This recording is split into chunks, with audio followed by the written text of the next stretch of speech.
یہ ہے صفحہ نمبر 5۔ صفحہ نمبر 5 پر عنوان ہے ایثار۔ اس سے پہلے آپ صفحہ نمبر 3 اور صفحہ نمبر 4 پڑھ چکے ہیں، اور 2 عنوانات، ایک مداومت عمل اور دوسرا عنوان حسن خلق۔ آج پڑھیں گے ایثار۔ قربانی کو کہتے ہیں ایثار، دوسروں کو فائدہ دینا۔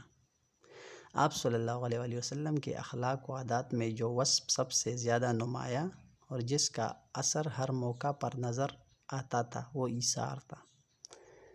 اولاد سے آپ صلی اللہ علیہ وآلہ وسلم کو بے انتہا محبت تھی، اور ان میں حضرت فاطمۃ الزہرا رضی اللہ تعالیٰ عنہا اس قدر عزیز تھی کہ جب آتی تو فرط محبت سے کھڑے ہو جاتے، پیشانی کو بوسہ دیتے اور اپنی جگہ بٹھاتے۔ تاہم حضرت فاطمہ رضی اللہ تعالیٰ عنہا کی اسرت اور تنگ دستی کا یہ حال تھا کہ گھر میں کوئی خادمہ نہ تھی، خود چکی پیستی، خود ہی پانی کی مشک بھر لاتی۔ چکی پیستے پیستے ہتھیلیاں گھس گئی تھی اور مشک کے اثر سے سینے پر نیل پڑ گئے تھے۔ ایک دن خدمت اقدس صلی اللہ علیہ وآلہ وسلم میں حاضر ہوئی، خود تو پاس حیا سے عرض حال نہ کر سکی۔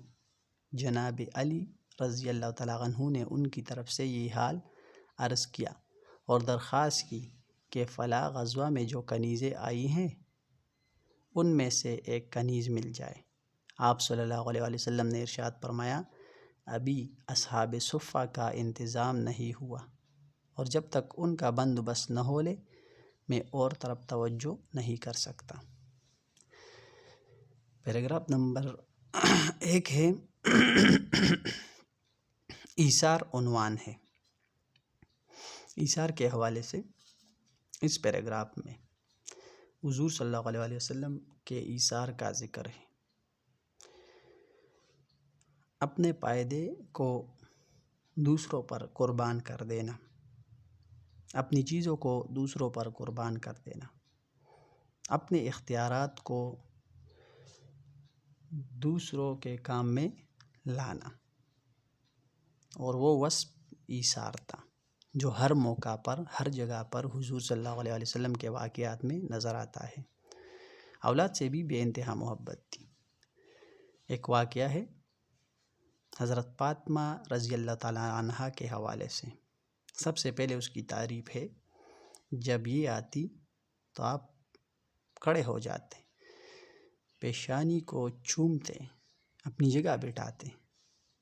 لیکن ایثار دیکھ لیں، حضرت فاطمہ کی اسرت و تنگ دستی، گھر میں کوئی خادمہ نہ تھی، خود کام کرتی۔ 2-3 کاموں کا ذکر ہے، چکی پیستی، آٹا گوندنا، پانی کی مشک بھر لاتی، برتن میں پانی لانا، ہتھیلیاں گھس گئی تھی، زخم آئے ہوئے تھے ہتھیلیوں پر، سینے پر بھی نیل پڑ گئے تھے، وہ بھی زخمی ہوا تھا سینہ۔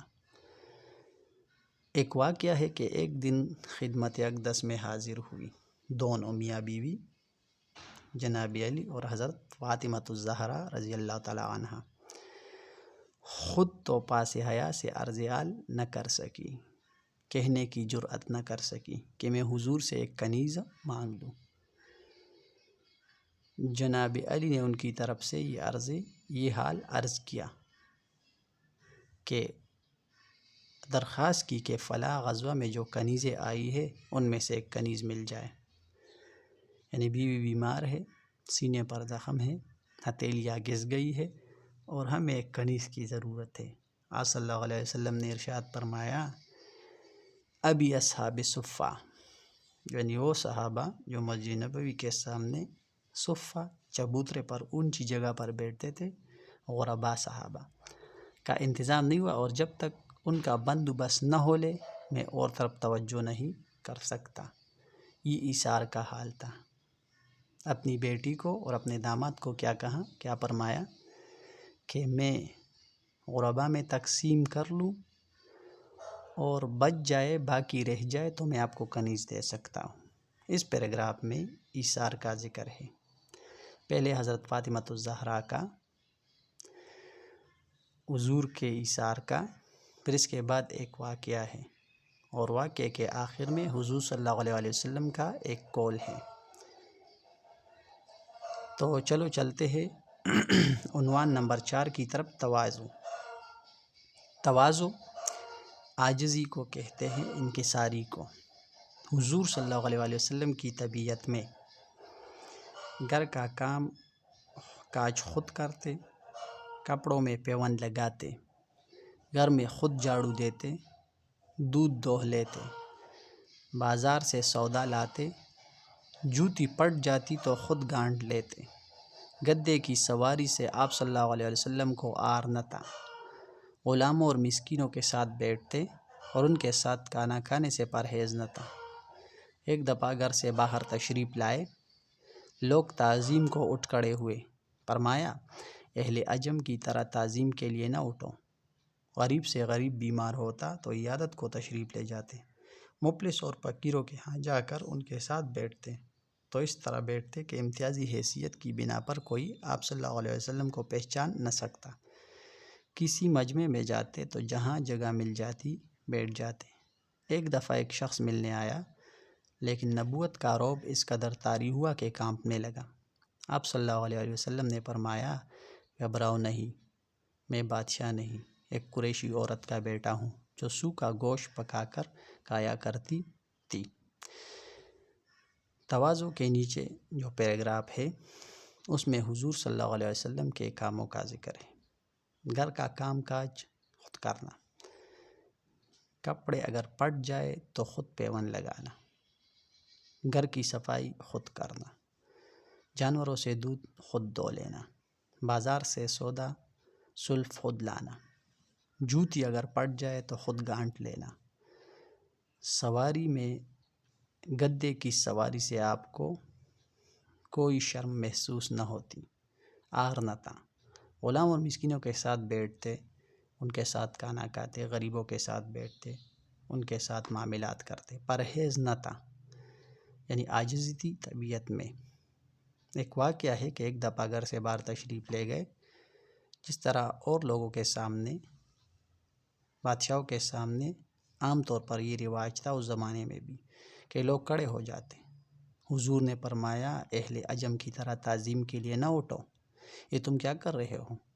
جس طرح عجم کے لوگ عزت کے لیے دوسروں کے سامنے اٹھتے ہیں، اس طرح نہ کرو۔ غریب سے غریب بیماروں عیادت کے لیے تشریف، بیمار پرسی کے لیے جاتے، فقیروں اور مفلسوں مسکینوں کے ہاں جا کر ان کے ساتھ بیٹھتے، اور اس طرح بیٹھتے کہ کوئی فرق محسوس نہیں ہوتا، کوئی شخص باہر سے آ کے یہ پہچان نہ سکتا تھا کہ حضور کون ہے۔ کسی مجمع میں جاتے، ہجوم میں، تو جہاں پر جگہ خالی ہوتی تھی بیٹھ جاتے۔ ایک اور واقعہ ہے کہ ایک شخص ملنے آیا، لیکن حضور صلی اللہ علیہ وسلم کا رعب اس پر طاری ہوا کہ یہ اللہ تعالیٰ کے پیغمبر ہیں۔ کانپنے لگے، وہ شخص ڈرنے لگے۔ آپ صلی اللہ علیہ وسلم نے فرمایا گھبراؤ نہیں، میں بادشاہ نہیں ہوں، قریشی عورت کا بیٹا ہوں جو سوکھا گوشت پکا کر کھایا کرتی تھی۔ اپنی حیثیت دنیاوی اعتبار سے دکھا دی کہ میں آپ کے معاشرے کا ایک بندہ ہوں، اور اس طرح کے معاملات میں کرتا ہوں۔ یہ تواضع کا حال تھا۔ یہ تھا پیراگراف نمبر 2 صفحہ 5 جو تواضع کے عنوان کے نیچے تھا۔ چلو مشکل الفاظ دیکھتے ہیں اس صفحے پر۔ وصف، صفت، نمایاں، ظاہر، عزیز، پیاری، فرط محبت، محبت کی زیادتی، بوسہ، چومنا، چکی پیسنا، آٹا گوندنا، ہتھیلی، ہاتھ، نیل، زخم، حیا، شرم، لحاظ، کنیز، لونڈی، اصحاب صفہ، وہ صحابہ جو اونچی جگہ پر بیٹھتے تھے۔ تواضع، عاجزی، انکساری، طبیعت میں عاجزی. پٹ جانا، چیرنا. اہل عجم، جو عرب نہ ہو. امتیاز، فرق. مجمع، ہجوم. سوکھا گوشت، خشک کیا ہوا گوشت. یہ تھا صفحہ نمبر 5. 2 عنوانات ایثار اور تواضع. ایثار کے نیچے ایثار کی وضاحت اور تواضع کے نیچے تواضع کی وضاحت.